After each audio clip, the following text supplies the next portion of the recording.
अलीम इनामदार साहब के जन्मदिन के मौके पर ब्लाइंड यानी नाबिना लड़कियों के स्कूल में खाने का इंतजाम कर बर्थडे सेलिब्रेट किया गया है। राम सिंह, मंजूर और नौशाद अली एंड टीम की जानिब से शहर के अफजलपुर रोड हाईकोर्ट के बिल्कुल करीब मौजूद Matoshri Ambubai residential blind girl school में शहर के social activist political youth leader जनाब अलीम इनामदार साहब के जन्मदिन पर इन मासूम बच्चों के लिए खाने का इंतजाम किया गया था। अलीम इनामदार के जरिए बच्चों को खाना खिलाकर इनके बीच बर्थडे सेलिब्रेट किया गया है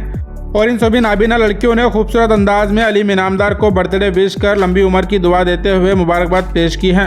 और साथ ही सोशल एक्टिविस्ट नौशाद अली ने भी इस प्रोग्राम की डिटेल बताते हुए अलीम इनामदार को जन्मदिन की मुबारकबाद पेश कर खुशी जाहिर की है। मज़ीद तफसीलात के लिए वीडियो एंड तक ज़रूर देखें।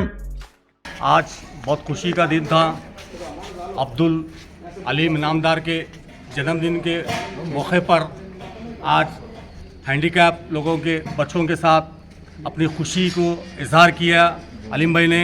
और अलीम भाई के लिए तमाम हैंडीकैप बच्चों ने दुआएं की। यहाँ पर एक अनोखा एक जन्मदिन बनाते हुए आज शहर गुलबर्गा में नज़र आ रहा है, क्योंकि वो बच्चों की गुलकुशी करना, वो बच्चों से अपना केक कटाकर अपने जन्मदिन को ये करना, और यहाँ के तमाम स्टाफ के लोगों ने और बच्चों ने अलीम भाई के लिए दुआ की कि अल्लाह ताला उनको रात दुगनी दिन दुगनी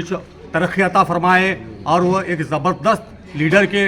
रूप में शहर में उभरे, क्योंकि अवामी ज़िंदगी और ख़िदमात में अलीम भाई का योगदान शहर गुलबर्गा के लिए एक तारीफ़ काबिल है। आज अलीम भाई ने वो साबित कर दिखाया कि कई से गुलबर्गे में कई ऐसे प्रोग्राम रखकर अलीम भाई अपने जन्मदिन कर अवाम की और गरीबों की मदद करने में आज अपनी खुशी में शामिल करे हैं। मैं अलीम भाई से अल्लाह ताला से दुआ गो हूँ कि अलीम भाई की सेहत और तरक्की को ज़्यादा से ज़्यादा बरकत और तमाम चीज़ों से महफूज रखे।